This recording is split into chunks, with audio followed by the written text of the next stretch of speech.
welcome to Graphic Policy Radio. This is the comics podcast for people who loved Gotham Academy but don't want public education spending underwriting private educational institutions. This is your host, Ilana Levin. Joining me today is return guest Brenden Fletcher. Brenden is a New York Times bestselling writer of comic books and animation. His current projects include the Eisner Award-nominated series ISOLA and MOTOR CRUSH for Image Comics, as well as the upcoming Robotech comic series relaunch for Titan. Previous work includes DC Comics' BATGIRL of Burnside, the YA mystery adventure series Gotham Academy, and Entertainment Weekly's best new series of 2015, Black Canary. Brenden contributed to the acclaimed Flash story in the Eisner and Harvey Award-winning Wednesday comics, co-created the Power Rangers Pink miniseries for Boom Studios, and contributed to Ghost in the Shell, Global Neural Network, and the Attack on Titan anthology for Kondasha. He currently lives in Brooklyn, New York with his wife and 2 cats. Welcome back. Oh, hi. Thank you. Yeah, I'm so happy to have you back. We spoke like several years ago, and it always stuck with me as being one of the most fun episodes I had to tape, period. Come on. Thank you. It's true. That's so nice. And now we're almost neighbors, so it's different, so close. Right? Yes. Yeah. And it's, it's been a while. It's interesting. I was trying to remind myself, what are the things that we covered before that we want to cover now? But my audio quality, it was just not as good back then, but I feel like the level of the quality of our conversation still makes it worthwhile for folks to check out. So when we last spoke, you were basically about to launch MOTOR CRUSH. You had released a preview comic that had been handed out at cons and around the internet. And it was really amazing because I think we saw people cosplaying as characters from it before the comic had even actually been released. And now it's been out for a couple of years. You have 2 trades out of the series. Let's just remind folks a little bit about what MOTOR CRUSH is about if they haven't checked it out yet.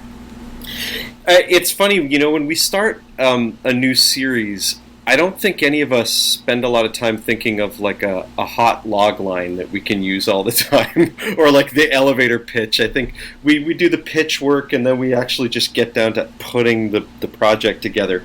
But since we launched MOTOR CRUSH, I've ended up describing it to everyone at shows when they come up and say, "Ooh, what's this?" I say, "Oh, that's MOTOR CRUSH. It's like Fast and Furious, but with ladies on bikes." And I mean, the book is a little more nuanced than that, but yes. Ultimately, it is a fast ride. Something that my partners Cameron Stewart and Babs Tarr and I did when we were working on Batgirl is we tried to pack in a full, story for every issue of the monthly comic, in addition to doing an arc-long story. And we kind of got used to this rhythm of fast-paced action and really dense storytelling. And we carried that over to MOTOR CRUSH. So there's a lot happening on the pages. We move through a lot of material. The action is very fast-paced. But it is a story that masquerades as a sports comic, I think, on the outside. I think you see a lot of people on motorbikes. You think it's all about racing and the life of an athlete, because it is someone who has had a successful career racing bikes on a track, in the circuit. And but really, it's a kind of weird sci-fi romance story. And that becomes clearer the further you get into it, to the point where, we've got our 3rd volume set to come out this March. I mean, it was supposed to come out for Christmas, but we pushed it back a few more months. It's March 2020. And this thing feels like a Terminator story. It's still very much steeped in all the lore we created, but it's got a different vibe altogether to it. It's the story of Domino Swift. She's a successful circuit racer by day, and at night she puts on different gear and heads out onto the street to participate in these things called cannonballs against all the local gangs of Nova Honda, in hopes of winning a stash of Crush.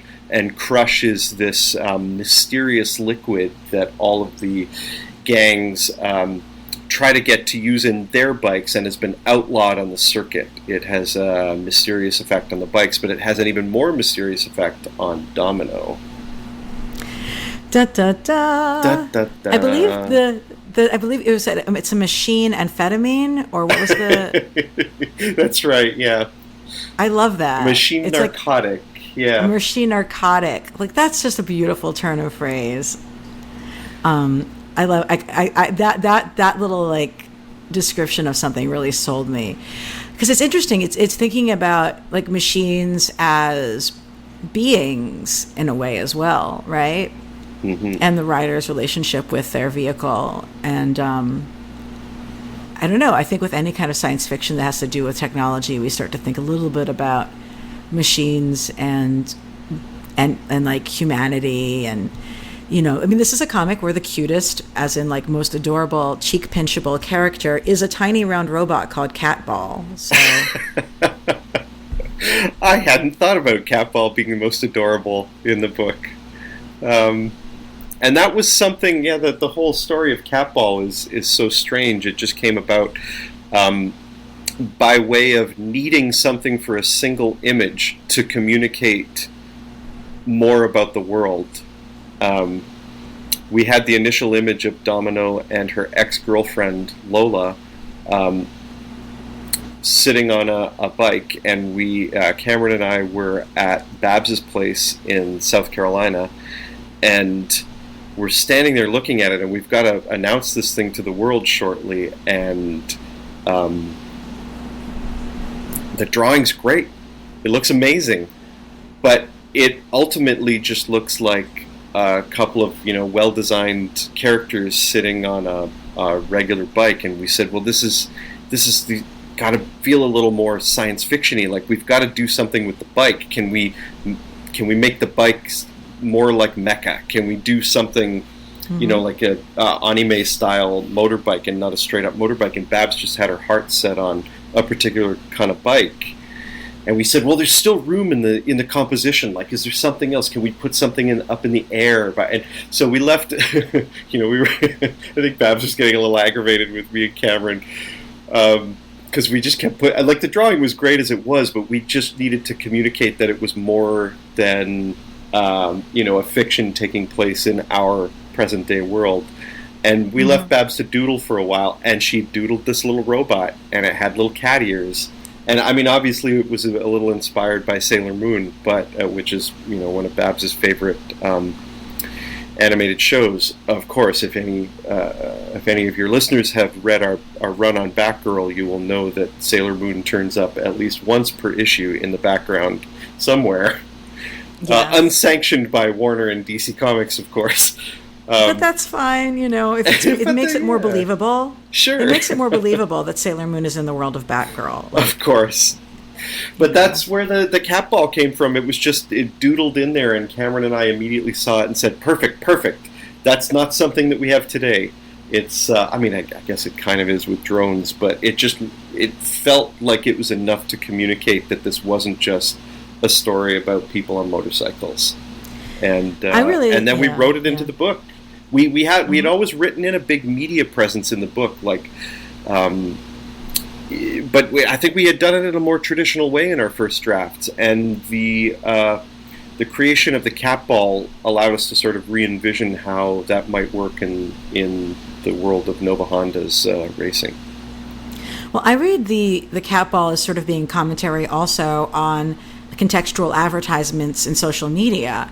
Like how, if you're trying, like all of my friends who are like, you go and you get married and then you start getting ads about fertility. And it's like, fuck you, man. Don't make assumptions about me and my life. Or, what somebody was looking for on your computer when you get on it because it starts to suggest those things to you. Or, the way your digital footprint follows you around with marketing advertisements from then on. And you guys have used Catball with great effect of humor with its sort of misplaced, inappropriate advertising pitches. And I think more than that, I mean, when we had originally envisioned this sort of media circus around the racing, it was very much traditional with announcers giving you expository information about all the characters and the world, and it was just so bland, and we weren't really interested in it, and we wanted something more graphical, and that's how we ended up with this sort of like pop-up style.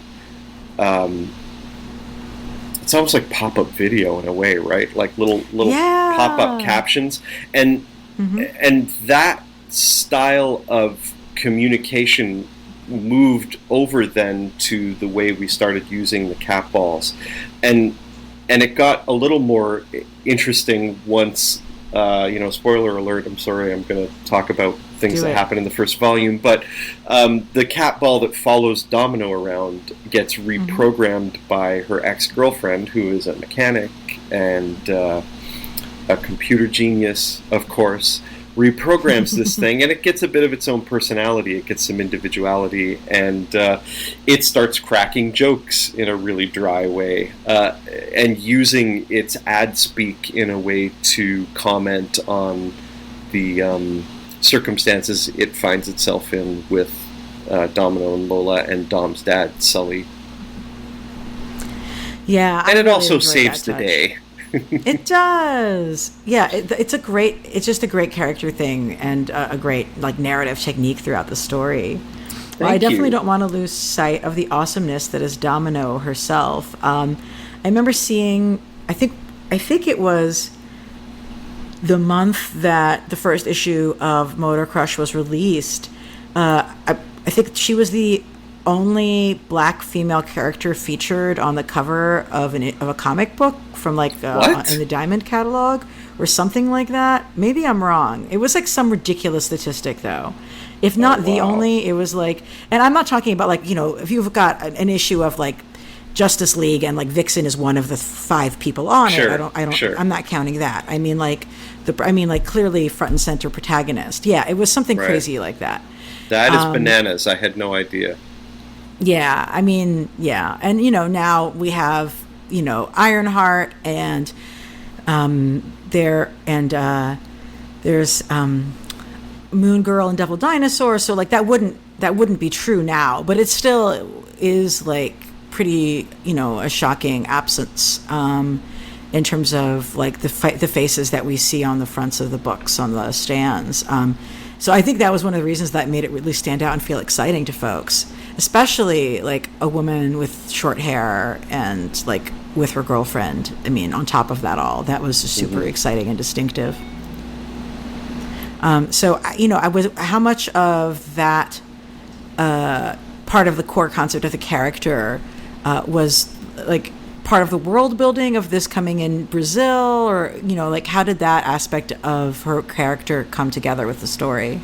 Well, I'll just give you the quick rundown of the sort of origin of this thing. It started as an animation pitch that I had done back in I'm going to say 2002, 2001, and it was called Motor Honey, and same kind of core concept, slightly different turn of plot.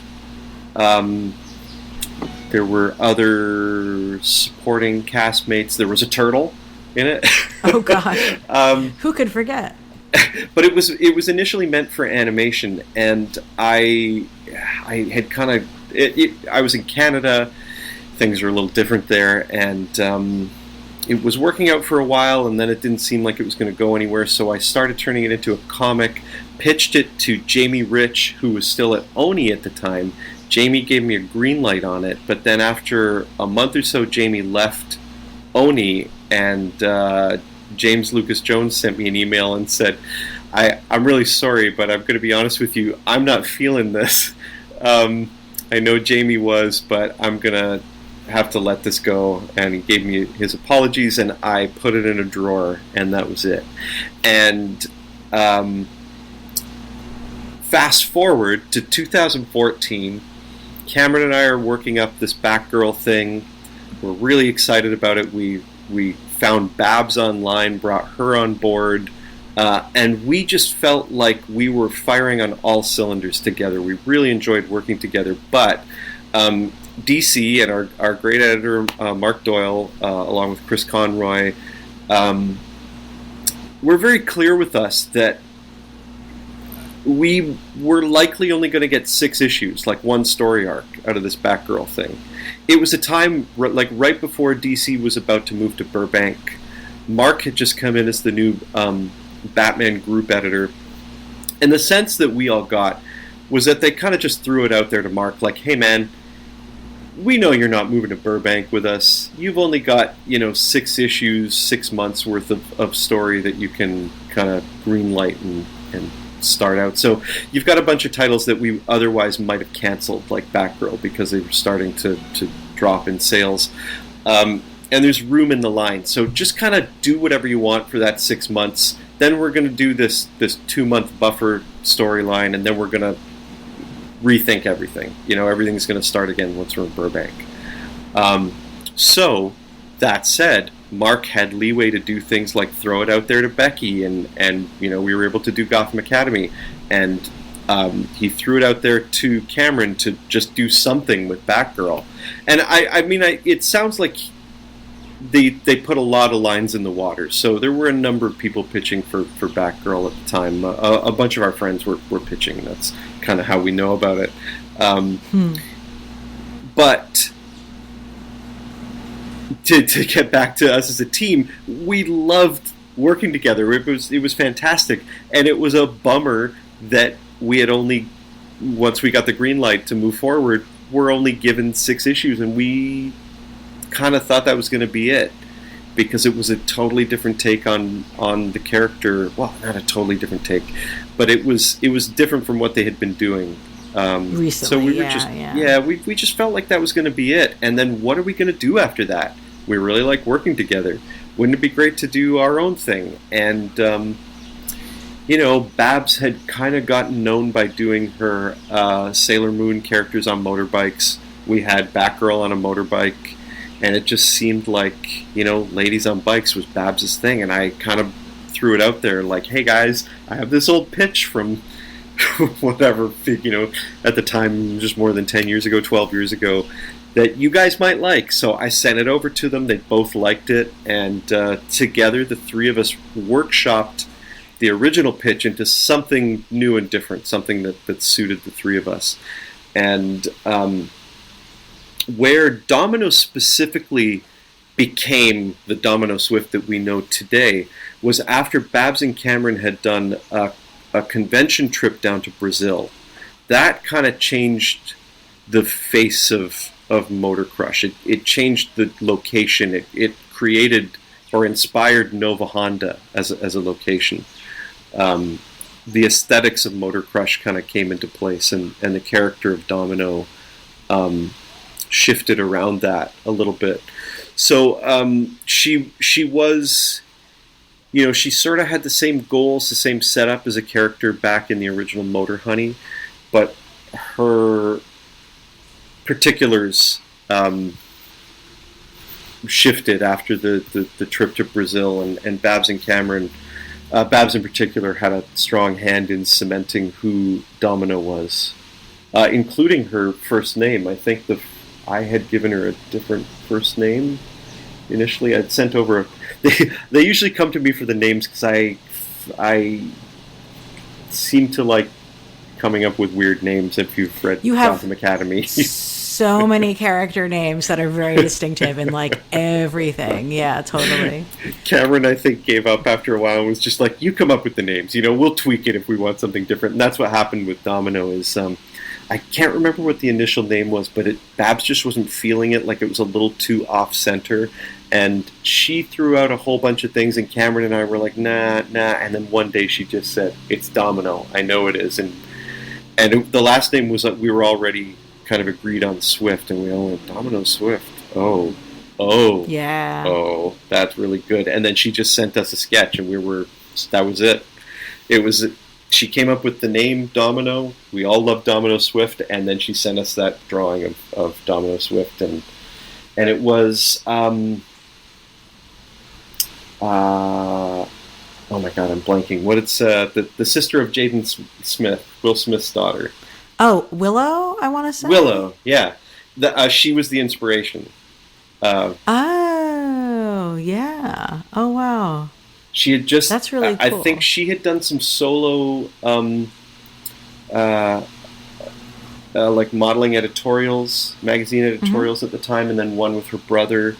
And that had all just kind of hit at the same time. And Babs sent that to us along with the initial sketch that she had done. And we were like, oh, yeah, I see it. Like, stylistically, she was wearing things that felt right for this world. And it just all kind of fell into place.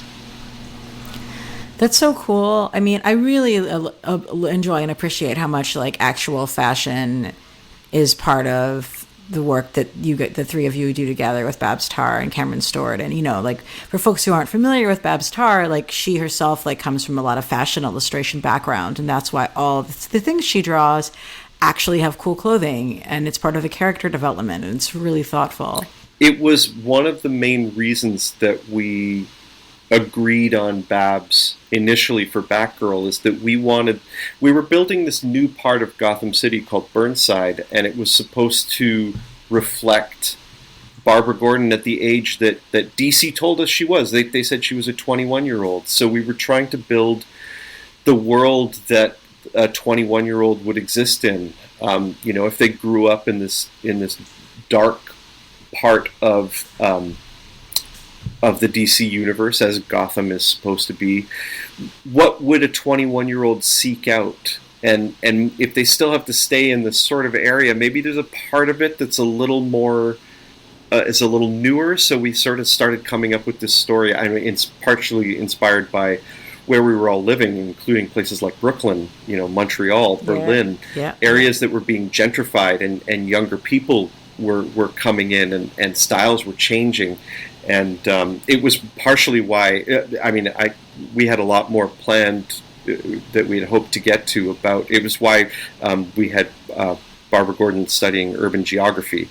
So the whole larger arc that we were planning to do over a number of years would have been about the gentrification of this part of Gotham City. And part of that story culture was in the book, absolutely. A little bit, yeah. We didn't quite get to do what we wanted to with it, but it was certainly there, and part of the reason that we wanted someone like Babs was to reflect that youth culture in an accurate way. Style is so important, and not just fashion, not just style that people wear, the style of a person's apartment, the way that they deck out their bedroom, the way that a coffee shop in a gentrified part of, or a cafe in a gentrified part of a town will be styled differently from an old diner. Those things, and Babs pays attention to that. Cameron pays attention to it too, and Cameron's great at locations and stuff, but I think he just always felt like someone like Babs could do the fashion side so much better. So those two working, hand in hand, were just like a dream team. Cameron doing layouts, helping Babs out with like what locations might look like, and then Babs adding details and coming in and really putting her fashion touch to it. And it's part of the reason we felt like we just needed to, once we decided to leave Batgirl, we had the option to do more, but we decided to leave it at a point. We wanted to dig into that again, because we knew it was a thing that we all loved and that we could do well as a team. And so coming up with this new location, Nova Honda, was really exciting for us, especially Cameron and Babs, who had just been down to Brazil and who had been fascinated with what they had seen. Babs was also into style and fashion that was coming out of Miami at the time. She kept sending us all of this very pink and purple Miami-based artwork. Yeah, this is definitely the most neon pink comic of any comic produced. Like, that was when I was like looking to pick up the second trade. I looked at the shelf and I was like, find the pinkest thing. There we go. There we go. We're very proud of that. Yeah. Oh wait, who's the colorist on this? It was Well, Babs does some of it, but she works with some of her friends. All of whose names I'm blanking on because I happen to be... oh, I got him. For volume 2, I've got Heather Danforth, Victoria Evans, and Ellen Alsop. But yeah, like they really have a great color look and feel on this. Yeah. It's Babs is directing that, but I know they're all great. She's got a great team working with her. I also really like that it's in Brazil because we need more science fiction and that shows a future world that isn't just based in America and Europe, and Right. And Brazil is a really cool place to have that happen. And it actually made me think about an anime, which I haven't seen because I'm useless on this, but that I'd noticed because of the internet. I actually don't know if it had any connection to this for you guys. Was Michiko and Hatchin', yeah. I've never watched that. That's on at the top of my list of shows to watch. But I'd heard great. about it because I'd heard about it because it was supposed to take place in South America, which was like definitely a different. Well, then I suppose that was not an influence. Moving along, but yeah. But I will tell you the initial influence on me from back in the day with Motor Honey was an animated show from Japan called Furikuri, FLCL, and is a 6-episode series, completely wild, the most imaginative thing I'd ever seen, and not in a style that I would normally want to work in. And it inspired me to want to try something different, to be a little more madcap, to push comedy a little bit. And that's my initial vision for this thing was more wild. And when you work in a team, the final product that you make together is a sort of synthesis of the parts of the best parts of what the team wants to do together. So Motor Crush, and it's a thing, we talk about it all the time, that Motor Crush is not a thing that any of the three of us would do individually. It would be much different. And I think there are these bits and pieces that we all occasionally feel disappointed in, but they're different for each of us, and it's because it's not the vision of any one of us individually. It's this shared vision in a way that involves these certain little, each person having little compromises in their area or what they would ideally like to do. I always liken it to, and maybe this is dating me, this is an old person reference, I guess.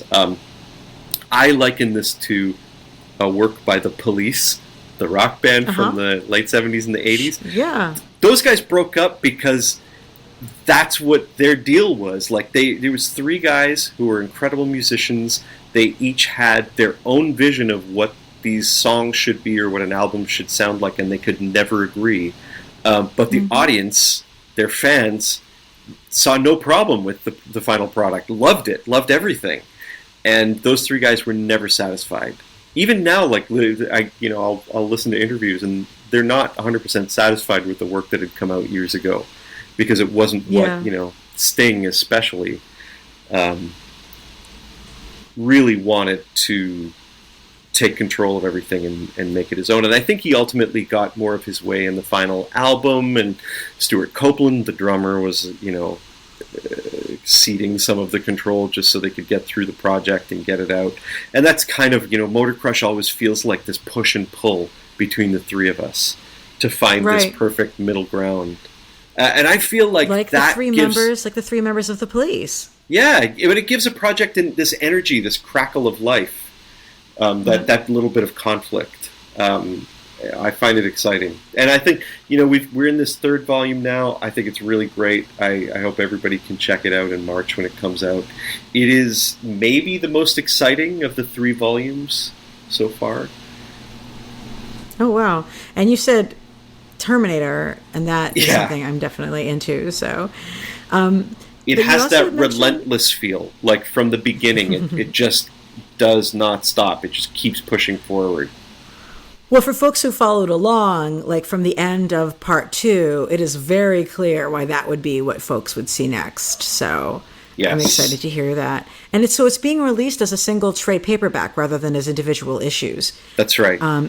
I think that's great because most people aren't buying floppies at the stand every Wednesday. And as much as I enjoy covers, like this is a comic that I think is going to be good and easy for me to share with folks who don't normally read comics. And my friends who don't normally read comics don't want to borrow a pile of floppies. Yeah. They would much be more likely to read a trade. So I think it makes a lot of sense as a format for sales, Well, it certainly did for us for this project. And I had started feeling like, well, this is the way of the future. This is how I should be looking at all my future projects. But I can't tell you how many people I've spoken to in the last year, fellow creators, publishers, other retailers who talk to me about sales on single issues in different stores, different locations around this country and mine, around Canada. And it seems like the answer is always, well, it depends.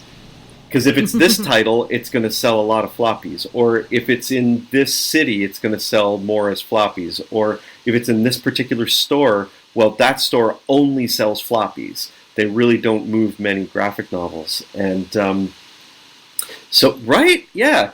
So what we were going on with Motor Crush in particular is that we kind of had this line in the sand that we had drawn. Like once floppy sales dip below this line, it's almost not worth it for us to go through that monthly or, bi-monthly, whatever it is, schedule, that struggle to get the book packaged up for image production and get sent off to the printer.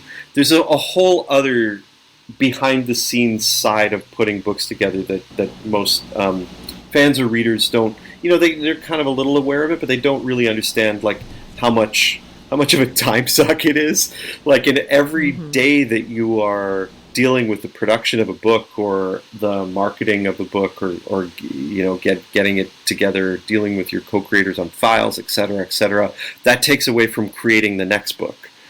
And when you're doing a single package that is 100 or 120 or 140 pages long, whatever it may be, you can just double down and focus on that. Now, it does mean that you are likely, as a creative team, fairly quiet about that production for a longer period of time.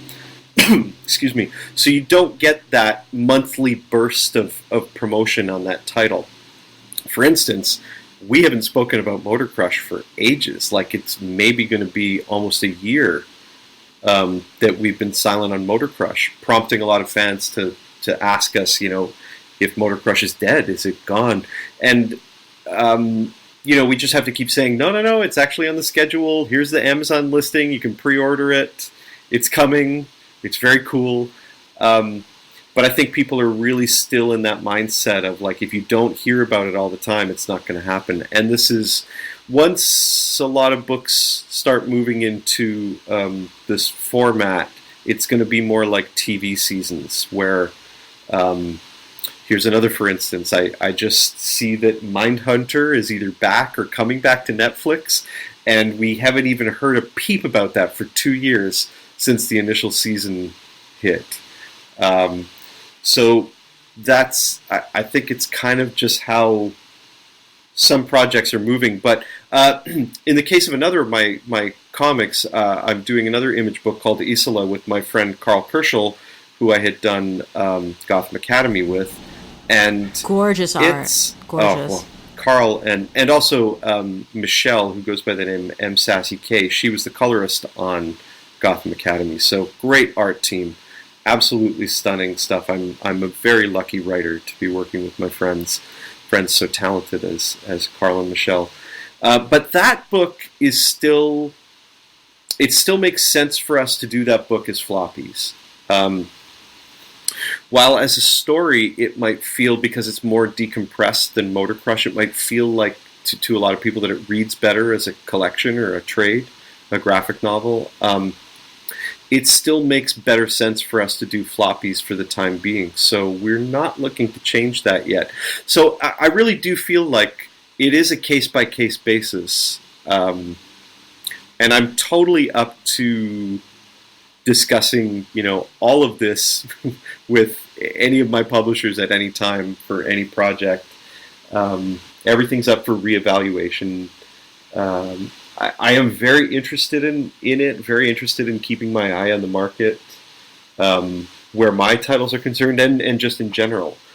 because I think it's shifting constantly, and I don't know if we do end up in a concrete place. I don't know what that's going to look like right now. So I'm open to doing the best thing for each project as it happens. Yeah, I mean, I think a lot of for those of us who like talk about expanding access in the comics like world to new different readers, like we always talk about the importance of trade paperbacks because those are what's going to get stocked at a bookstore. A lot of people who aren't comics fans don't really understand how monthly comics work.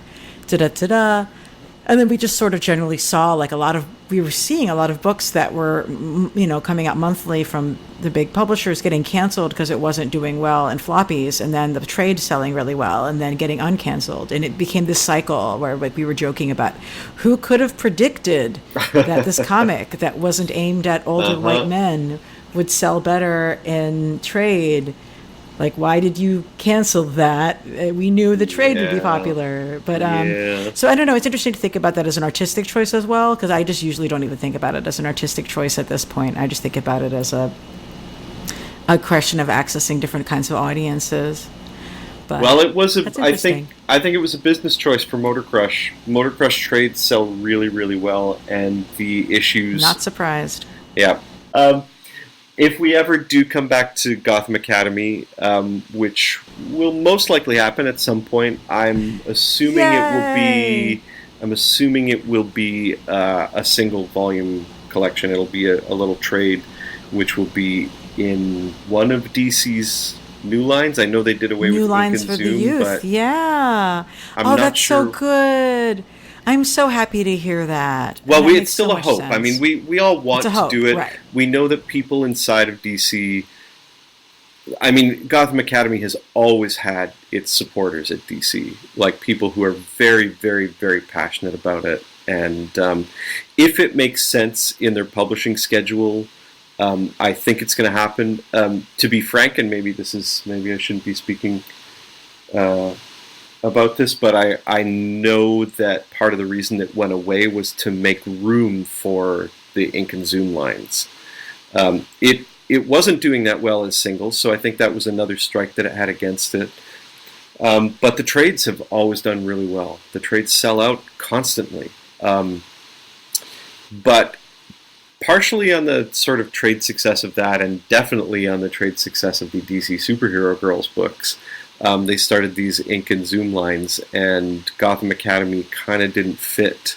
So I know that they wanted it to stay hidden for a little while they established their new lines of books, with the hope of bringing it back in time. So fingers crossed, one day we'll get to go back and do the next semester. There are definitely more stories to tell. That definitely sounds like the right way to do it. So I am excited. Yeah. I hope it comes out that way. I do too. I miss those characters. Those kids they have a special place in my heart. I love those kids. Ours as well. Actually, one thing while we're talking about Big Two Comics is I had a listener question, which was, great. Which DC or Marvel characters would Domino Swift hang out with? Well, I mean, look, if I was going to get to do a crossover book, don't for a minute think that it wouldn't be Motor Crush X Batgirl. I mean... Oh, yeah. It's just got to be, because it's going to be me and Cameron and Babs. And, I mean, it would probably have to be Batgirl X Motor Crush, of course. Yeah. But there'd be a lot of bikes. Black Canary would 100% have to be there. Because I think in terms of people that I think that Black Canary would have to be there to how do I say this? Lola has an anger problem. And yeah. I think that Barbara Gordon could get taken aback by that, and not that she wouldn't deal with it in her Batgirl persona, but I think having Black Canary there to be a mother figure as she can be, but also knowing how to deal with aggressive people really well without turning it into combat, or else turning it into combat in the best way possible. I always just feel like Dinah's the best character for that. I also was thinking about Starfire, like, as a character who I thought would definitely have an interesting dynamic with both Lola and Domino. Wow. Starfire, man, I haven't watched that new Titans show, and I haven't read Titans books for a while, but I used to love the new Teen Titans in the 80s, and I loved the Starfire character. I thought she was great.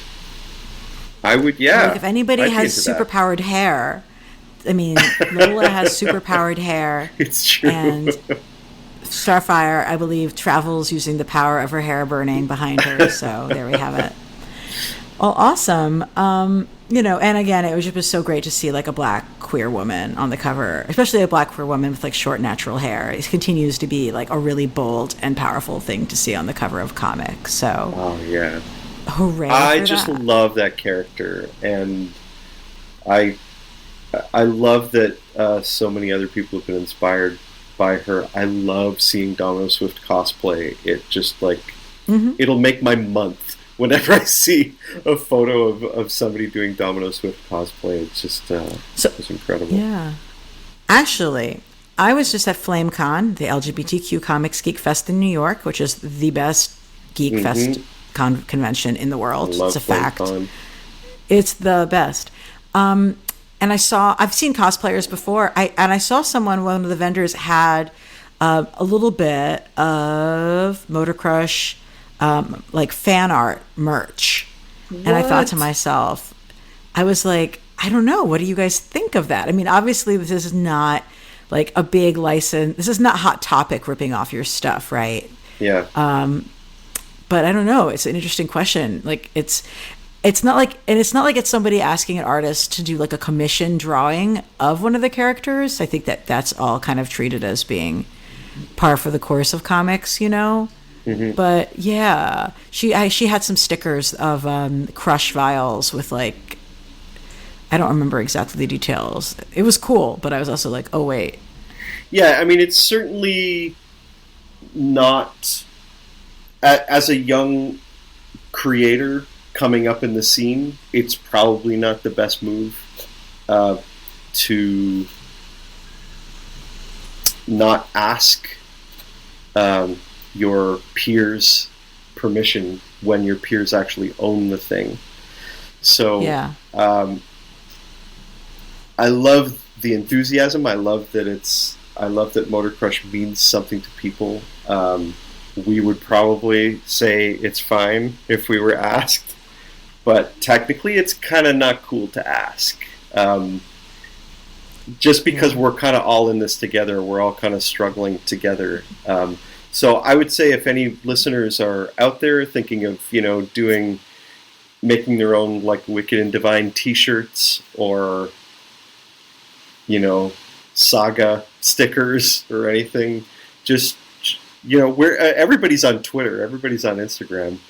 You could shoot Fiona a message on Instagram or send Jamie and Kieran a tweet and just say, hey, would it be cool if I just made this little, run of 50 stickers of this for the con?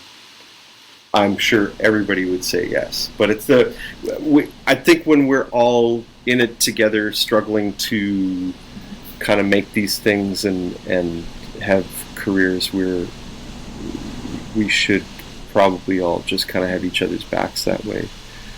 So yes, I mean, whoever that is, yes, we would say yes, but just let us know. Show us a sticker. Yeah, totally. Yeah. Send you guys some free stickers, exactly. Send me a sticker. That's usually, I mean, I don't know if you've seen, but Michelle, who colors ISOLA, she is not one of the owners of ISOLA. I mean, we have behind the scenes. She gets extra, and we'll always have a piece of it. But she asked us permission to do her zine about Isola, and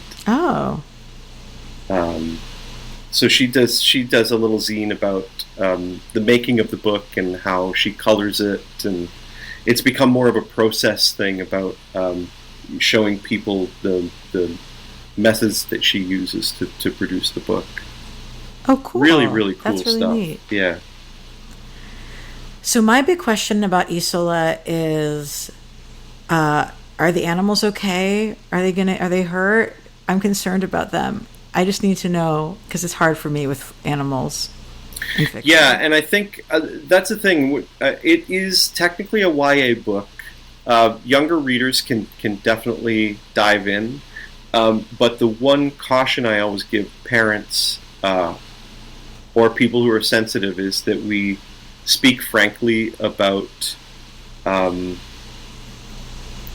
the natural world and the way man has treated animals. This is a fantasy world, so there's no great what do you call it?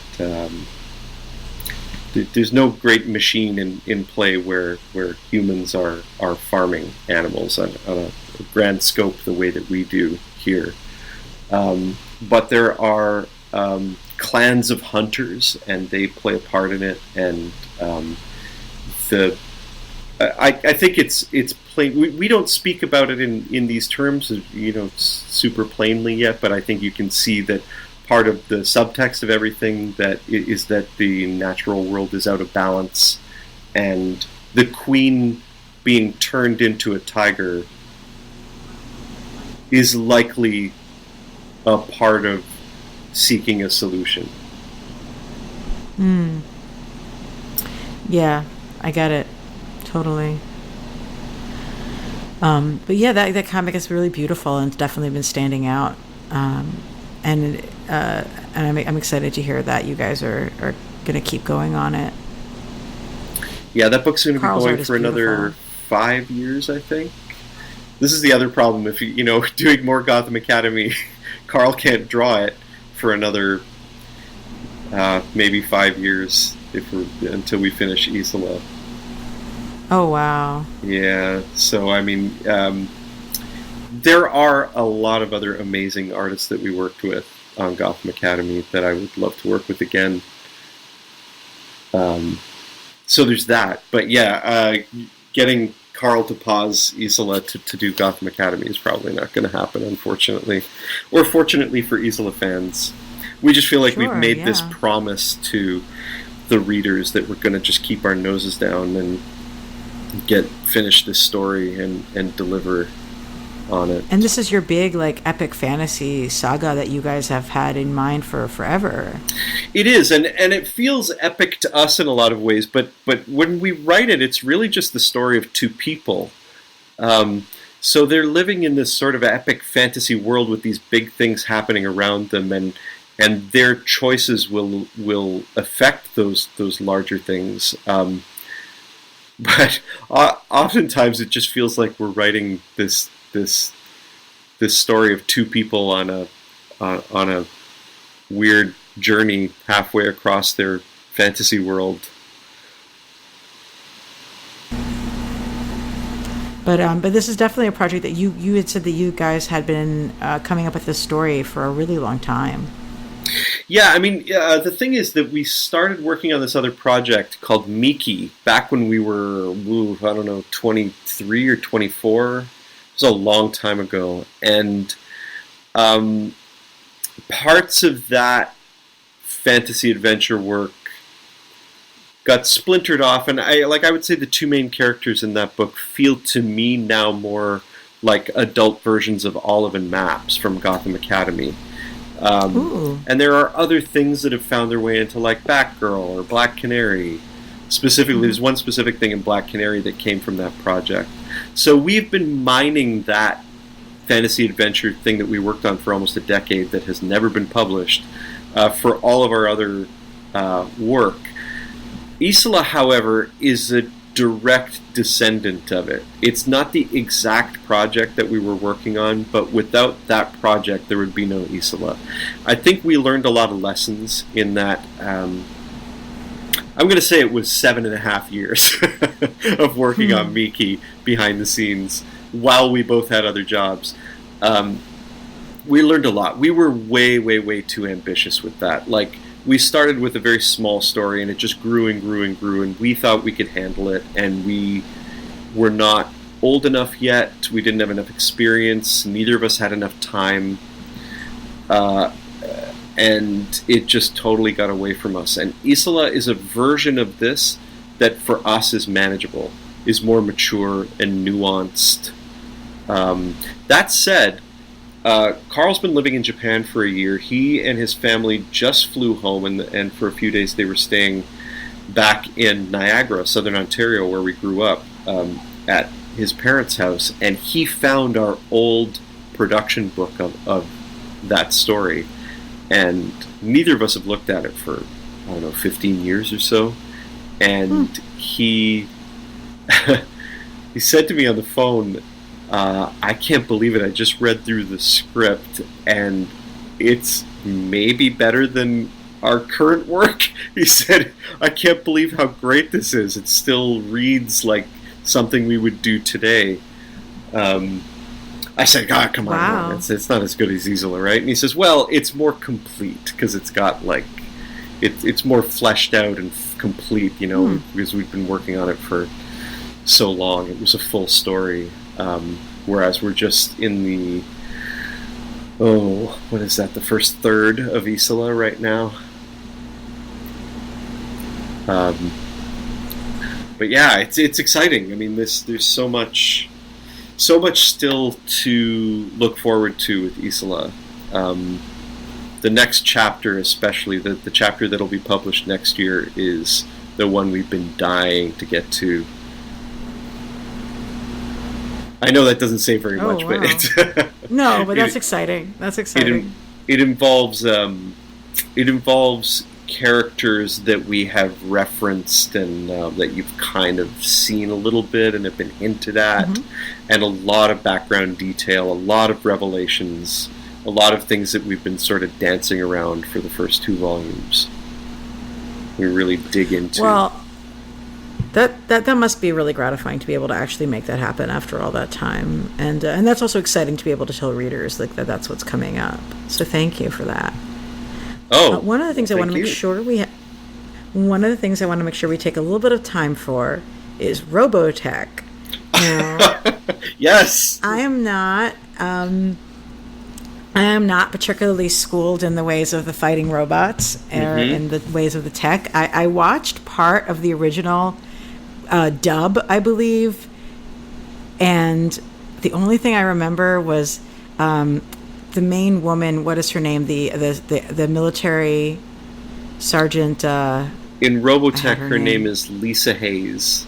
She's. Thank you. Yes. So I just remember Lisa Hayes looking at her hair and telling the person I was dating at the time that her hair confused me, and them commenting that I believe the line was, "If you don't rescue me now, I'll be forced to sell my hair at the Cinnabon." That's because right. of Yeah. the spiral. And that's all I remember now was that joke. So, but I know a lot of people who love Robotech. And whenever you go to any con, you can see them. They're all very visible. How did you get involved in writing Robotech, and what's your connection to this, I don't want to say property, but to this fictional universe of Macross / Robotech / the fighting robot-y thing? I think getting involved in this is probably Carl's fault, because he, when Titan got the license, I'm not sure if he was tweeting about it or they knew he was an Uber fan, but I mean, he and I grew up together. We were huge fans of the cartoons when we were young. We were in school together when it started airing back in 1985, so we would obsess about this in class. And I think when Titan got the license to do the comics, they somehow found out that he was a big fan and hit him up to do some covers. And I think Chris Thompson over there was aware that we were friends and that we were both kind of geeking out about it. And when the time came for them to start their second, what would you call it? They kind of relaunched the title after the big climactic ending of the current series. They were looking forward a year and seeing that would happen, and Chris Thompson reached out to me knowing that I was a big nerd, but I told him up front, I said, he was the brand manager at Titan at the time, and I said, Chris, I love Robotech, but I don't see anything else that I would want to do with it. Like, I like what it is. I'm not interested in working on it. I'm happy to hang out with you and chat about stuff and hear what you have to say, but I'm just going to tell you up front. I'm focusing on working on my own stories now. I've got a lot going on. Very excited about the future. Happy to hang out, though. And we went out for a coffee, and he gave me this pitch, and I just remember just folding over in my seat and being like depressed and excited at the same time. I said, "Oh, Chris, like, this is ridiculous. This is you got me. You got me. You got me interested. This pitch got me." And in a nutshell, it was the world of Robotech is your oyster. You can do anything. The point that we end this first series on leaves the door open for you to almost do anything you want with it. And how could I say no? I immediately threw out the most ridiculous thing to him. I said, well, I mean, the books that I've worked on, what I like to do. What about this character and this character and this character and this character together? There's no way they should be in a story together. And he said, well, whatever you think, if you could write a story about that, pitch it to us and make it happen.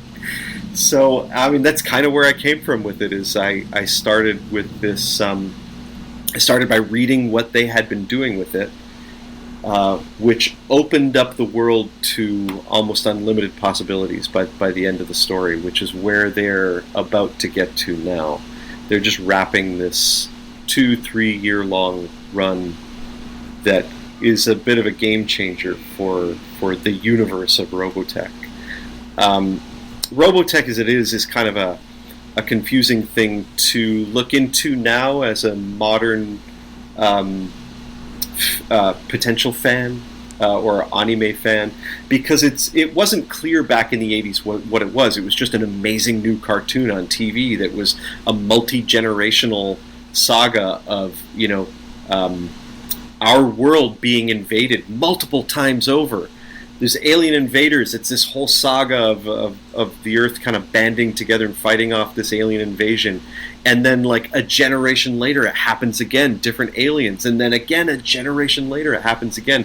Little did we know at that time, it was 3 completely unrelated Japanese animated series that had to be strung together in order to meet the syndication demands of... Well, I mean, basically, they wanted to air the first series. It was called Macross, Super Dimension Fortress Macross.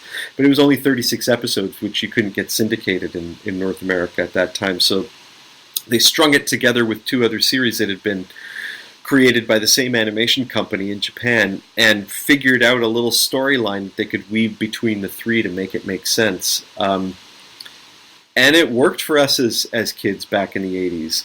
And as adults now, you can see the holes in it and see how they, tried to work some voiceover narration magic to make it make a little more sense. And in the ensuing years, there were, comics and novels and all sorts of other media to kind of fill in the holes. But ultimately, it's 2019. If you were a fan of that back in the day, you, in all of these years, have come to learn that it was 3 separate things. If you're a modern anime fan, you're very much aware of the series that made the first part of Robotech, which is called Macross, because Macross has continued in Japan with multiple sequels and films and all sorts of medium, amazing toys, the coolest transforming toys you can imagine. It's just magnificent. None of that stuff comes here, though. So they've kind of splintered off. Robotech is this splinter story that starts in the same place as Macross, but becomes this different thing. And to me, I'm sort of fascinated by Robotech. I mean, it's a it's a complicated thing, and I have complicated feelings about it because because of the way that the existence of Robotech currently keeps all of this wonderful Macross material from coming stateside or coming to the West on the whole, because of the legal issues surrounding all of that and the multiple companies involved in it. It's very complicated. But I'm fascinated that to look back on what Robotech was and to see that it was so responsible for anime coming to the West on the whole. It's not like there had not been, Speed Racer and Battle of the Planets, which was Gatchaman, and Yamato called Star Blazers. There were all sorts of other shows, but Robotech really was a sea change, and the success of that created another company by one of the people that was involved that had a hand in bringing over Akira, which really created a whole fandom that allowed for things like Toonami to happen on Adult Swim, which of course, just allowed for game changer. Yeah, total game changer.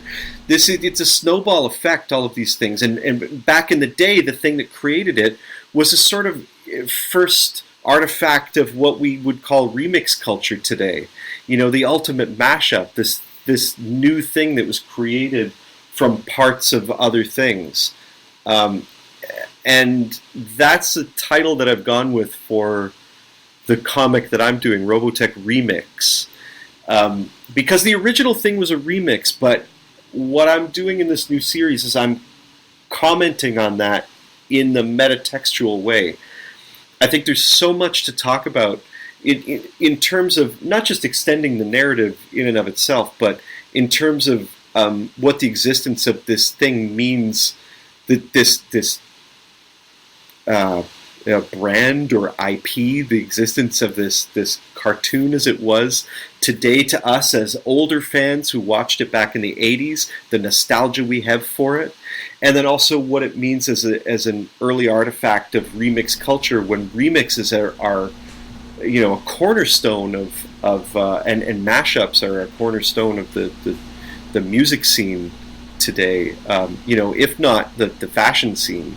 It's become part of our culture.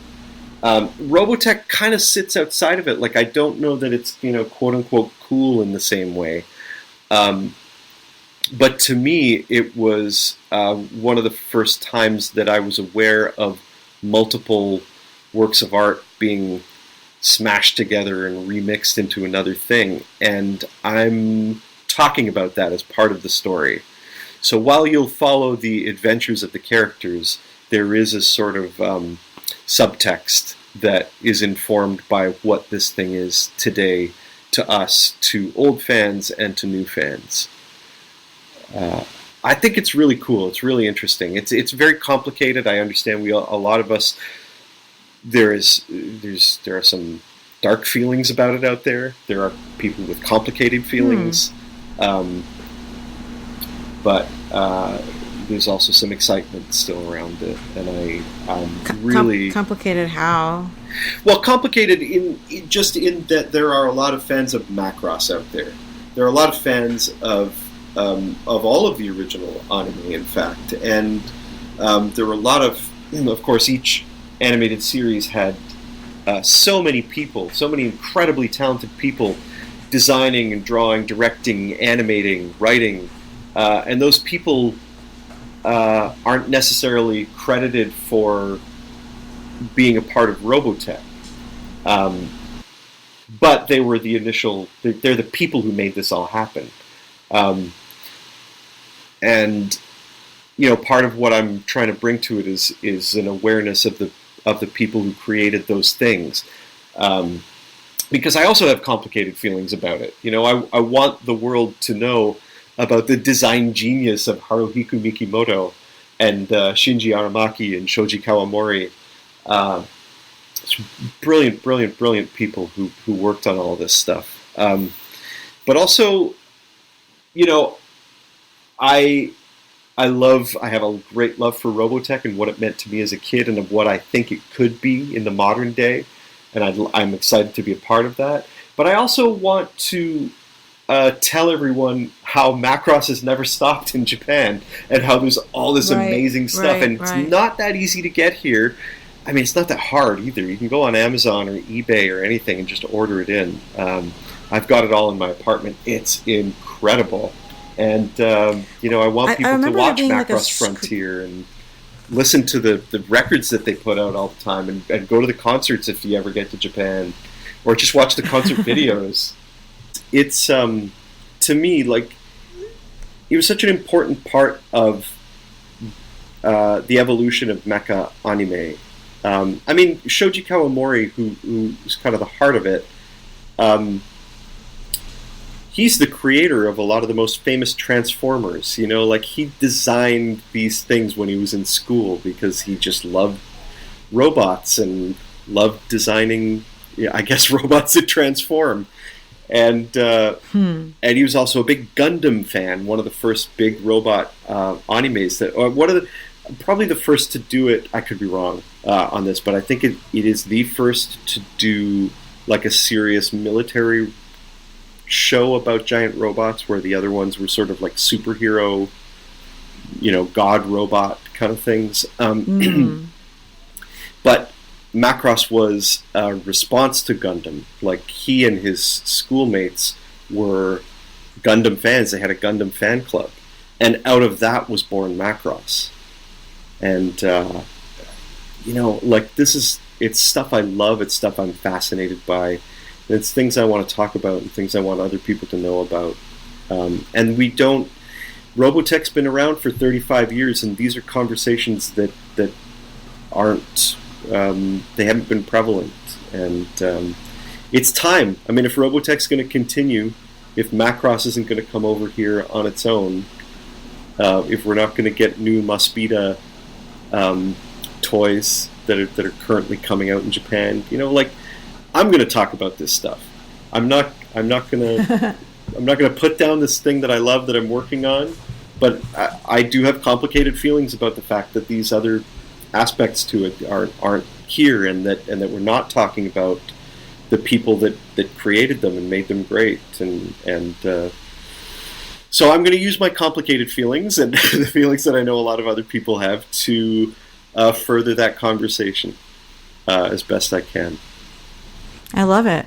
Well, I'm just surprised that they also were giving you that amount of free reign, because most of my friends, when they're doing work for an existing property that's a licensed one, especially, it's really hard to do things that might be off the model of what was established, often in a TV show, or often in decades past, and often for youth. So that actually is pretty stunning. It's been amazing so far, I have to say. And the guy I'm working with over at the licensor, the one I have to kind of bounce everything off of, has been incredible. I'm surprised at what they're up for. I'm pitch stuff to them all the time, and I think part of why we're getting away with it is because this is an alternate timeline, so we can... I think they're feeling like if it's cool and fun and it doesn't impact the main timeline, then we can kind of get away with it. Yeah, but and they seem to be... Everyone seems to be open about me talking about the people who created the original shows, which I know wasn't something... I don't know if there was a company mandate to kind of keep that stuff, a little quiet. But they certainly, it didn't ever seem like it was out in the open. And I don't know if they're going to talk about it more, but I certainly am. And I guess I'm a freelancer, right? So, like, I'm not a part of the company. What's the worst they can do? Fire me? I'm just throwing love around. Speaking up. Thanks for speaking up for creative workers, because, like, that is so important. Like, not forgetting the names of the people who made the art that we love. Yeah, that's how I feel. We're all working on this stuff. We're all working hard to make cool new things, and it could be that one day somebody has licensed Motor Crush and folds it into their own remix or mashup of something else, and it's just part of a larger whole. And I hope that they remember my name with it, and Cameron's name, and Babs's name when they talk about whatever that new thing is. motorcycle adventures. So I guess my one question for you, and like, Yeah. if we have to cut this, I'm fine with that, but I want to ask. So one of the questions that I always have from, the stories I hear from folks who've worked on licensed series is like, well, I mean, are you able to have queer characters? Are you able to expand the racial diversity of the cast and things like that? I think so. Everything that I've gone on, I've pushed hard to make that happen. And if you look at the lineup of the initial lineup of the Robotech cast, you'll see that you can't tell anyone's sexuality from that other than the old original characters. But if you see new characters that you don't recognize, there are people of color, there are more women. I'm always pushing for more diversity, especially for something like Robotech, especially Macross. I mean, it had a great leading character in Claudia LaSalle, Claudia Grant. She was one of the main characters. It was one of the first interracial romances on animated Saturday morning television. Awesome. Yeah, man, it was. I remember her visually. That's right. Yeah, because she was on the bridge with Lisa, or Misa, as she is known in the Japanese version, on the bridge beside the lady with the Cinnabon hair. They were best friends, and she gave Misa / Lisa the dating advice that she needed to sort out her love triangle problems. But got it. Yeah. So, the Robotech guys have been great so far. I mean, I never had a problem at DC. We were always pushing over there. And then, of course, on our creator-owned stuff, we can do whatever we like. Yeah. That is so true. But but in terms of like queerness with Robotech, like, is it that you're able to have new characters who are LGBT, or but you're not like really able to interfere with the existing cast members? Basically, is what I'm garnering. I haven't pushed for the original cast members yet, and there are some original cast members that are kind of more supporting characters that I don't have sort of established preferences that I can push for, and that's, we're still in the stage where there's a lot of lead up work. I mean, to the point of like last minute designing big things like robots and getting tons of approvals. So I have been picking my battles about getting this thing going so far, and I haven't had pushback on anything like that yet. So I anticipate that everything's going to be great. So far, they've been fantastic. That's fabulous. Yeah, I am very excited and edified. I think they see the need to have a more diverse cast all around, and to make the cast feel more like our world today. I think Robotech, as you know, I love it, and I'm a big fan, but it's kind of a 35-year-old show, and everything that they've done with it since then has been like comics and novels, and they tried to do a sequel series, and it didn't quite happen. The movie never got released. Then they did a direct-to-video 2-part thing, but only 1 part got released, and they're trying to get stuff out there, but it's tough. The entertainment world, it's really tough. So I think they feel like if I'm willing to go to bat for this thing and really make strides, pushing it forward, I think these guys are all for it. I think they're really excited about having somebody on board that's going to push to make any kind of strides with it, both like narratively, within the cast, within diversity, everything. That's the feeling I get anyways.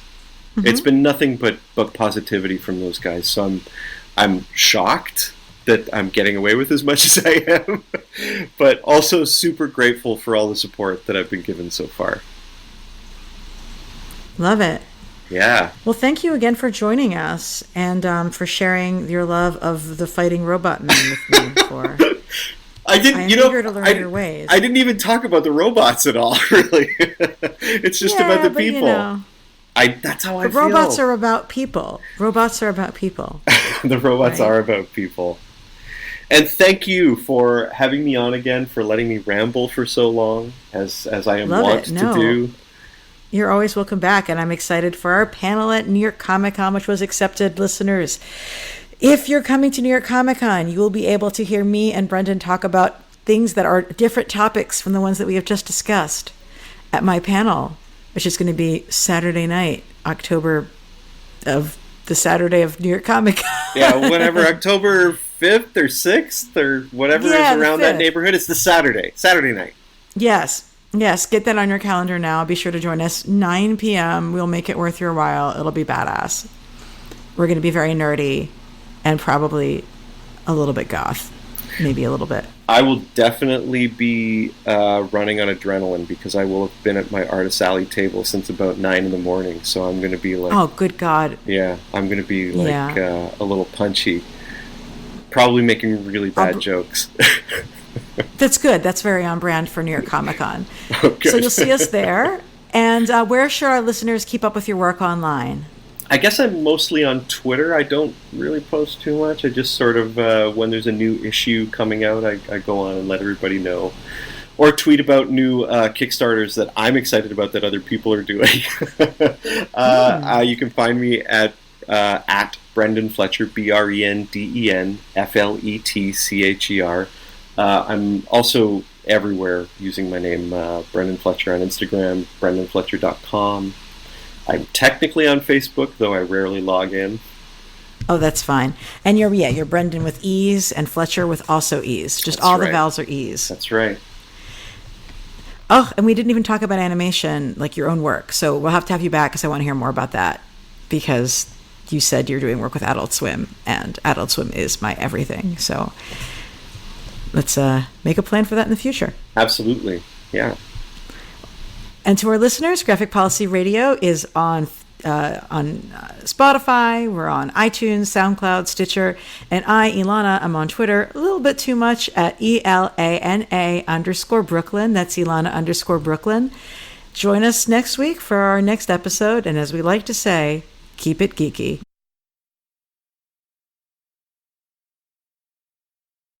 Hey, thanks for watching the previous video from Graphic Policy Television. Just by watching, you help support our site. Thank you so much. Now, if you're watching these videos, you probably care about geeky things like movies, television, comic books, toys, games, video games, you name it. You can go and subscribe right now to our YouTube channel to stay in touch and catch all the new videos, or check out our website at graphicpolicy.com. There's a nice link on this end of the video. But as always, thank you for watching. Keep on rocking and keep it geeky.